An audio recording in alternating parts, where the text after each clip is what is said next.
RSS के नेता इंद्रेश कुमार ने कहा है कि देश सबका है और हमें कोई भी असंवैधानिक काम नहीं करना चाहिए।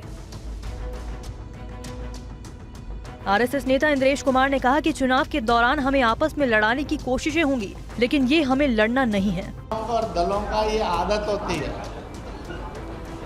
कि कैसे जात के नाम पर, मजहब के नाम पर ठीक बात को भी गलत कैसे पेश किया जाए, हमें बांटा कैसे जाए, भड़काया कैसे जाए और लड़वाया कैसे जाए। हमने इतना ध्यान में रखना है, ना बटना है, ना भटकना है, ना लड़ना है। एआईयूडीएफ प्रमुख बदरुद्दीन अजमल ने कहा कि चुनाव जीतने के बाद 700 मदरसों को फिर से खोलेंगे। अजमल ने और क्या कहा, आपको दिखाते हैं। असम में एक बार फिर मदरसे का मुद्दा गर्माता जा रहा है। हेमंता सरकार द्वारा बंद किए मदरसों को फिर से खोलने की बात हो रही है। एआईयूडीएफ प्रमुख मौलाना बदरुद्दीन अजमल ने कहा कि चुनाव जीतने के बाद हम 700 मदरसों को फिर से खोलेंगे। और सर 700 मदरसों वाले अपने बयान को लेकर आप सर प्रतिक्रिया दे दीजिए। बिल्कुल, हम अपनी जगह पे हैं। इलेक्शन जीतने के बाद हम 700 मदरसों को फिर खोलेंगे। बदरुद्दीन अजमल ने सीएए के सवाल पर जवाब देते हुए कहा कि ये मुद्दा चुनाव के बाद खत्म हो जाएगा। कोई गरमाया हुआ नहीं है, सीए का काफी है, जैसे इलेक्शन खत्म सीए भी खत्म। अजमल ने कहा कि प्रधानमंत्री मोदी का 400 पार का सपना कभी सफल नहीं होगा। मोदी जी जो 400 का सपना देख रहे हैं वो पूरा नहीं होगा। इंडिया बहुत ऊपर जाएगी, एनडीए बहुत नीचे आएगी। आपको बता दें कि असम की 14 लोकसभा सीटों में से 5 पर वोटिंग हो चुकी है। असम के मुख्यमंत्री हिमंत बिस्वा शर्मा पहले चरण की वोटिंग के बाद कह चुके हैं कि बीजेपी यहां 5 सीटों पर क्लीन स्वीप करेगी। असम की बाकी बची 9 सीटों पर अगले 2 चरणों में वोटिंग होनी है। कलबुर्गी की रैली में कांग्रेस अध्यक्ष मल्लिकार्जुन खड़गे ने वोटर्स से भावनात्मक अपील की। खड़गे के दामाद राधाकृष्ण डोड्डामणि के लिए वोट मांगने पहुंचे थे। ಈ ವೋಟ್ ಯಾವುದೇ ರೀತಿಯಿಂದ ತಪ್ಪಬಾರದು. ತಪ್ಪಿದ್ರೆ ನಾನು ತಿಳ್ಕೊಳ್ತೀನಿ ನನಗಿಲ್ಲಿ ಸ್ಥಾನ ಇಲ್ಲ ಅಥವಾ ನಿಮ್ಮ ಹೃದಯದಲ್ಲಿ ಅಥವಾ ನಿಮ್ಮ ಹೃದಯ ಗೆಲ್ಲಕ್ಕೆ ನನಗೆ ಸಾಧ್ಯ ಆಗಲಿಲ್ಲ ಅಂತಕ್ಕಂಥದ್ದು ನನಗೆ ಅನಿಸ್ತದೆ. ಕೊನೆಗೆ ಒಂದು अपील ಮಾಡ್ತೀನಿ। 81 वर्षीय मल्लिकार्जुन ने अफजलपुर में एक चुनावी रैली में वोटर के दिल पर दस्तक दी।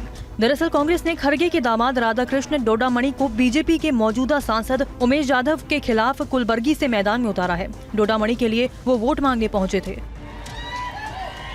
कांग्रेस ने कुलबर्गी सीट से 2009 और 2014 में चुनाव जीता था, लेकिन 2019 में उन्हें हार का सामना करना पड़ा था। खड़गे इस सीट को वापस पाना चाहते हैं। रिटायरमेंट को लेकर भी उन्होंने रैली में अपनी बात रखी। खड़गे ने कहा कि बीजेपी के खिलाफ आखिरी सांस तक राजनीति में बने रहेंगे।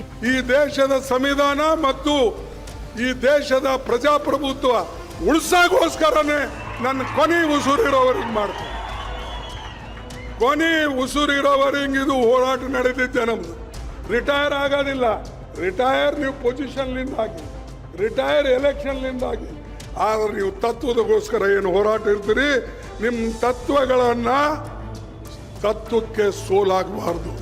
ನೀವು ಸೋಲ್ಸಕ್ಕೆ ಬಿಜೆಪಿ RSS ತತ್ವಕ್ಕೆ ಸೋಲ್ಸಕ್ಕೆ ಹುಟ್ಟಿದ್ರೆ ಹೊರತಾಗಿ ಸರೆಂಡರ್ ಆಗಕ್ಕಿಲ್ಲ. गृह मंत्री अमित शाह ने राम मंदिर, धारा 370 और आरक्षण के मुद्दे पर कांग्रेस को जवाब दिया। महाराष्ट्र के अमरावती पहुंचे अमित शाह ने क्या कहा, आप देखिए। मिशन महाराष्ट्र पर अमरावती पहुंचे गृह मंत्री अमित शाह ने विरोधियों पर जमकर प्रहार किया। राम मंदिर के मुद्दे पर राहुल गांधी, उद्धव ठाकरे और शरद पवार को घेरा। कांग्रेस वाले 70 साल तक राम मंदिर को अटकाते रहे, भटकाते रहे, लटकाते रहे। मोदी जी ने 5 ही साल में केस भी जीता, भूमि पूजन भी किया और प्राण प्रतिष्ठा कर जय श्री राम कर। गृह मंत्री अमित शाह ने धारा 370 को लेकर राहुल पर वार किया। वो बोले धारा 370 मत हटाइए, मत हटाइए। मैंने बोला क्यों न हटाए भला? तो उन्होंने कहा धारा 370 हटाओगे तो खून की नदियां बह जाएगी। राहुल बाबा 5 साल हो गए, खून की नदियां छोड़ो, किसी की कंकर चलाने की हिम्मत नहीं है, कंकर चलाने की। आम आदमी पार्टी के सांसद संजय सिंह ने दिल्ली की सभी 7 लोकसभा सीटों पर इंडिया गठबंधन की जीत का दावा किया है। उन्होंने और क्या कहा, सुनिए। दिल्ली की जनता जेल का जवाब वोट से देने के लिए जा रही है। अरविंद केजरीवाल की गिरफ्तारी के खिलाफ जनता के मन में गुस्सा है, रोष है। यहाँ तक कि जो बीजेपी के लोग हैं उनके मन में भी इस बात का दुख है कि अरविंद केजरीवाल, जिन्होंने उनके बच्चे के लिए भी अच्छी शिक्षा और बिजली पानी का इंतजाम किया, फ्री बस की यात्रा का इंतजाम किया, बेहतरीन काम करके दिखाया, उनको जेल में डाल के मोदी जी ने गलत किया है। और पूरी दिल्ली इस बार 7 की 7 सीट इंडिया गठबंधन को देने जा रही है।